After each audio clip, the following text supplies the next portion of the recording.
Salam, hər vaxtınız xeyir olsun, əziz və dəyərli izləyicilərim. Ümid edirəm ki, hər biriniz yaxşısınız. Yeni videomuzda xoş gördük hər birinizi.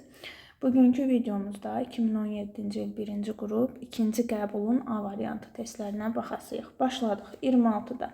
Kapillyar boruda qalxan mayenin kütləsinin borunun radiusundan asılılıq qrafiki hansıdır? Deməli, biz kütlənin düsturunu yazsaq, M bərabərdir.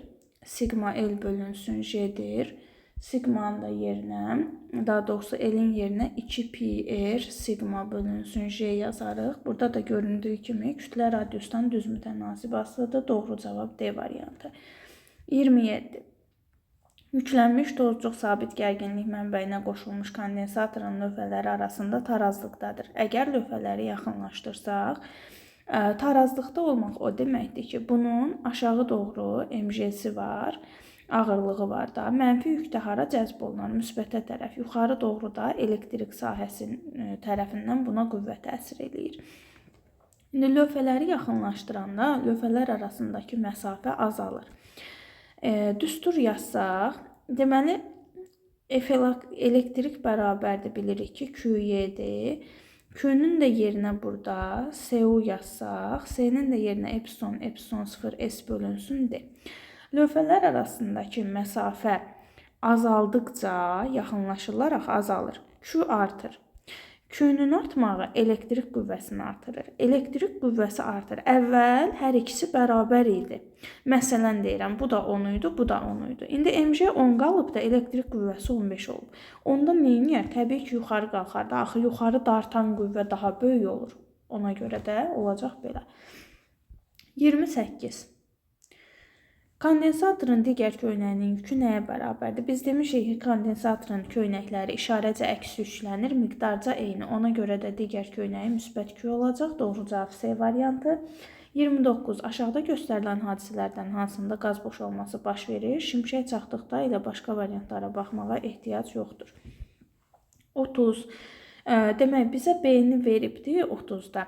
Y-ni soruşur. Biz də demişik ki, deməli, Y və B vektorları eyni rəqs hərəkət icra eləyirlər, eyni fazada. Ona görə də B vektorun rəqsi hərəkəti necədirsə, Y vektoru da həminki kimi olacaq. Doğru cavab olur burada B variantı. 31.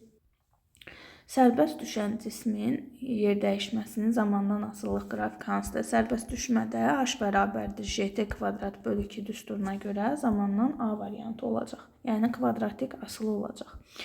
32. İnduksiya vektorları təsvir olunan müxtəlif bir cins maqnit sahələrindən hansı yüklü zərrəciyə ən kiçik qüvvə ilə təsir edər? Maqnit sahələrindən hansı yüklü zərrəciyə ən kiçik qüvvə ilə təsir edər deyir bizə. Deməli, biz burada F Lorentz bərabərdir Q V B sinus alfa düsturundan istifadə eləsək, V vektoru hamısında eynidir, V'si eynidir. Yük də bir dənə yükdür də, bir dənə zərrəcikdir, o da eynidir. B sinus alfa. Demək ki, biz nə etməliyik? B-nin sinus proyeksiyasına baxmalıyıq. Demək, B4-ü proyeksiyalasaq, sinus proyeksiyası bax olacaq bu şəkildə, bu boyda, yəni 3 dama olacaq. B4 3 damadır. B3-ü proyeksiyalasaq, Y oxuna, sinus proyeksiya Y oxudur axı. Nəyə görə burada Y oxudur? Sinus alfa nədir burada? V ilə B arasındakı bucaq. Yəni alfa V ilə B arasındakı bucaq. Bu bucaqdır. Bu bucaq alfadırsa, bu oxa proyeksiyası olur, kosinus proyeksiyası. Digər oxa sinus proyeksiyası olacaq. İndi burada da biz ona görə şaquli oxa proyeksiyalayırıq bunu. Deməli, B3 vektorunu proyeksiyalasaq, bu olacaq 4 bölgü. B2 elə özü 5 bölgüdür. B1-i proyeksiyalasaq, bu da olacaq 6 bölgü. Bizə də deyir ən kiçik. Ən kiçik baxın burada alındı. Yəni B4-də. Ona görə doğru cavab olur Y variantı. 33. Çeviri üzrə bərabər sürətlə hərəkət edən cismin A nöqtəsində təcili. Üzürlü sayın. A nöqtəsində çevrə üzrə hərəkətdə təcil həmişə hara yönəlir? Mərkəzə doğru. Ona görə cavab olur Y variantı 33-də. 34 naqilin müqavimətinin vahidi. Arzu edirəm ki, hər birinizə belə bir qəbul testləri düşsün. Hələ ki rahat gedir. 35. Sarğazdakı cəryan şiddətinin zamandan asılılıq qrafiki verilmişdir. Öz-özünə induksiyanı hesablayın. Öz-özünə induksiya bilirik ki, mənfi L delta I bölünsün delta T'dir. O da bərabərdir. Mənfi 1,2 delta T 2'dir, I isə 0 çıxılsın 4'dür. Mənfi 1,2 vurulsun, mənfi 4 bölünsün 2. Bu da eləyir müsbət 2,4. Biz burada milliamperi çevirmədik deyə cavab da elə 2,4 milliamper olacaq. Doğru bir. 36'da deməli Arximed qüvvəsini soruşur bizdə. Burada təsir edən qüvvələri çəksək, MG'si var. Təbii ki, Arximed qüvvəsi də yuxarıda da. Deməli, indi tarazlıq şərtini yazsaq, T ilə F Arximedin cəmi bərabərdir MG-yə. Deyir ki, Arximed qüvvəsi T-dən 2 dəfə kiçikdir. Onda T Arximeddən 2 dəfə böyükdür. T bərabərdir 2F Arximed. T-nin yerinə 2F Arximed yazsaq, 2F Arximedlə F Arximedin cəmi MG olacaq. 3F Arximed bərabərdir MG. F Arximed də bərabərdir MG bölünsün 3. O da bərabərdir 1,2 vurun bölünsün 3. Bu da eləyəcək 4. Doğru cavab C variantı. 37. Tərpənməz O nöqtəsindən keçən ox ətrafında fırlana bilən linkə F1 bərabər F2 qüvvələri tətbiq olunmuşdur. Bu zaman link nə edir? Baxaq. Əgər qüvvələrimiz bərabərdirsə, hər ikisini F kimi qəbul eləsək, bunun qolu 2 bölgüdür, bunun qolu isə 3 bölgüdür. Biz də bilirik ki, əgər momentlər bərabər olsa, link tərpənməz qalar. İndi burada momentlərə baxaq. Sol tərəfin momenti 2F-dir, sağ tərəfin momenti 3F-dir. Sağ tərəfin momenti daha böyükdür deyinə. Bu moment sağ tərəfi aşağı doğru hərəkət etdirəcək. Aşağı doğru hərəkət etdirəndə də saat əqrəbinin hərəkətin istiqamətində olacaq. Doğru cavab D variantı. 38. Yaylı rəqqasda cismin kütləsini 9 dəfə artıranda tezlik necə dəyişər? Tezliyin düsturu 1 bölünsün 2pi, m bölünsün k. Burada da kütlə 9 dəfə artanda neyniyəcək? 3 dəfə artmış olacaq da. Üzr istəyirəm, mən burada m ilə k-nın yerini səhv yazdım. Periodun düsturunda 2pi, m bölünsün k idi. Aha, burada k bölünsün m-dir. M 9 dəfə artanda onda tezlik 3 dəfə azalmış olacaq. Doğru cavab A variantı. 39. Dəmir cismin kütləsini 2 dəfə azaldanda xüsusi istilik tutumu dəyişməz. Xüsusi istilik tutumu yalnız maddənin növündən asılıdır. Kütlədən asılı deyil. 40. Düz xətt üzrə hərəkət edən cismin koordinatının zamandan asılılıq qrafiki verilib. Cismin kütləsi 6 kiloqram olarsa impulsun modulunu hesablayın. İmpulsun modulu m vurulsun v-dir. İmpulsun modulu deyirsə sürətin də modulu olacaq. Sürəti də deməli tapırıq x oxundan x çıxılsın x0 bölünsün t. Modul tapdığımıza görə mənfi yazmırıq. 10 çıxılsın 30 bölünsün 5 bərabərdir 20 bölünsün 5 4.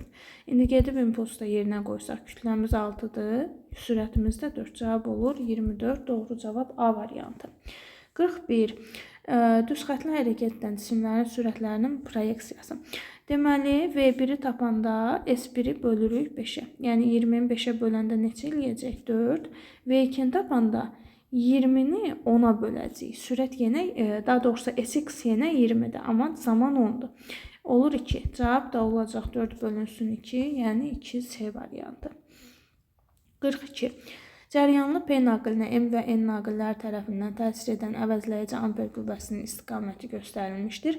M və N naqillərində cəryanın istiqaməti hansıdır? Əgər əvəzləyici qüvvə bu istiqamətdədirsə, bu hansı iki istiqamətin əvəzləyicisi belə yönələ bilər? Təbii ki, biri belə olsa, biri də bu istiqamətdə olsa, əvəzləyicisi sol tərəfə yönələr. İndi biz də demişik ki, cəryanlı naqillər eyni istiqamətdə onda bir-birini cəzb edir. Onda bu nöqtəni özünə çəkən nə olar? Nöqtə. Bəs nöqtəni özündən itələyən nə olar? X olar. M-də nöqtədir, N-də isə X. Doğru cavab olur onda 42-də A variantı. 43. Verilmiş üfüqi səthi üzrə hər sürüşən cismin kütləsi 2 dəfə azalırsa, sürtünmə əmsalı kütlədən asılı deyil. Olur D variantı. 44. Mənbələrdən hansı yüksək monoxromatikliyə daxildir? Təbii ki, lazer. Monoxromatiklik nə idi? Yəni, işığı bir istiqamətdə verirdi, yaymadan. Biz də bilirik ki, lazerin səpilmə bucağı çox kiçikdir və monoxromatikdir lazer şüası. 45. Ağ işıq şüası prizmadan keçdikdən sonra ayrıldığı rəngli şüalardan 4-ü göstərilmişdir. Hansı şüa üçün şüşənin sındırma əmsalı ən böyükdür? Sındırma əmsalı ən böyükdür çox sınan şüa üçün. O da təbii ki 4-cü olacaq B variantı. 46. P-in bölünsün R-rho. Deməli biz burada P-nin düsturunu yazsaq, rho R T bölünsün M. Buradan temperaturu tapsaq, Pm bölünsün rho R. Bizə də bunu veribdir. Mən temperaturu tapsaq deyib kütlə yazdım. T bərabərdir. Yəni ki, qazın mütləq temperaturu olacaq burada. 47. Damcı kondensatorun növbələri arasında üzürlü sayın tarazlıqda olarsa, tarazlıqdadırsa, yenə mg aşağıdırsa, buna yuxarı elektrik qüvvəsi təsir eləyir ki, tarazlıqda qalır. Müsbətə tərəf çəkən qüvvə hansı zərrəciyi müsbətə çəkər? Mənfini. Demək ki, damcı mənfi yükə malikdir. 2 doğrudur. Damcıya kondensatorun elektrik sahəsi tərəfindən təsir edən qüvvə ağırlıq qüvvəsinə bərabərdir. Tarazlıq sözünə görə doğrudur. Ağırlıqdan böyükdür, kiçikdir, səhvdir. Damcı elektrik yükünə malik deyil, səhvdir. Doğru cavab olur 2 ilə 3.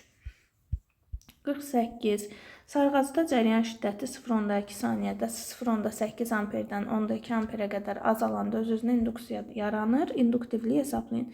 Epsilon induksiya öz-özünə induksiya bərabərdir. Mənfi L, delta I bölünsün, delta T. Buradan da EHG-ni veribdir bizə. 1,5 bərabərdir. Mənfi L vurulsun, delta I. 0,2 çıxılsın, 0,8 bölünsün. Zamanda 0,2-dir də. Burada da alırıq ki, 1,5 bərabərdir. Mənfi L vurulsun. Yuxarıda mənfi 0,6, 0,2-yə də böləndə mənfi 3. L də bərabərdir. 1,5 bölünsün 3. Eləyəcək 0,5. Cavab budur. Vahid çevirməmiz də yoxdur. Cavabı Henry ilə istəyir, elə 0,5 olacaq. 49. Verilmiş sarğacdakı cəryan şiddəti 2 dəfə artdıqda maqnit sahəsinin enerjisi 300 joule artıbdır. Gəlin baxaq. Enerjinin ikinci qiyməti birincidən 300 joule böyükdür. Bunu açsaq L, deməli, enerji L kvadrat bölünsün 2-dir. Cəryan şiddətinin 2 dəfə artmağı enerjinin 4 dəfə artmağı deməkdir. Çünki burada sarğacı dəyişmir, L sabitdir. Onda enerji həm də 4 dəfə artıbsa, yaza bilərik həm 300 joule artıbdır, həm də 4 dəfə artıbsa, birinci qiymətdən 4 dəfə böyükdür. İndi baxın, bu bərabərlikdən tapa bilərik ki, enerjinin əvvəlki qiyməti 100 joule olmuşdur. Və sonuncu sualımız. Uyğunluğu müəyyən edin. Radioaktiv elementin yarım çevrilmə periodu T olarsa, radioaktiv nüvələrin sayı. Deməli, N bərabərdir. N0 vurulsun, 2 üstü mənfi T bölünsün T. N'in N0-a nisbəti 2 üstü mənfi T bölünsün T'dir. Əgər T bərabər T müddəti olarsa, bu nisbət nə olacaq? 1, 2 üstü mənfi 1-də 2-də 1. Bu da o deməkdir ki, 2 dəfə azalıbdır. Elə 1-ə gedir A. 8 dəfə azalma nə vaxt ola bilər? Gəlin, indi bu cavabların hamısını yerinə qoymayaq, çünki hərəsinə biri uyğun olacaq da. Elə bu qanundan yazaq. 8 dəfə azalma M bölünsün N0-ın 8də 1-ə bərabər olması deməkdir. 8də 1 bərabərdir 2 üstü mənfi T böl T. 8də 1 nədir? 2 üstü mənfi 3. 2 üstü mənfi T böl T. Buradan tapırıq ki, T bərabərdir 3T olanda 2-yə gedirsə, 16 dəfə azalma. 16da 1 nədir? 2 üstü mənfi 4. Birbaşa yazıram. 2 üstü mənfi T böl T. Buradan da T bərabər 4T olacaq. Baxın, M böl N0 bərabərdir 2 üstü mənfi T böl T. Bu nədir? 16 dəfə azalma. 16da 1. 2də 1 üstü 4. 2 üstü mənfi 1 üstü 4. Çox birbaşa yazdım deyəsən. Bu da eləyir 2 üstü -4. Yəni oradan gəlir. Buna da aid olacaq D variantı. 1-ə A, 2-yə C, C, 3-ə də D. Belə, ümid edirəm ki, bütün testlər aydın oldu sizə.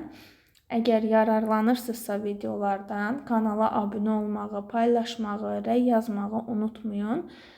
Sizin dəstəyiniz bizim üçün çox-çox önəmlidir. Biz görəndə ki, geri dönüşlər var, baxış sayı çoxdur, daha çox işlər görürük onda. Hər birinizə təşəkkür edirəm əvvəlcədən gələn videolarda görüşənə qədər. Sağ olun.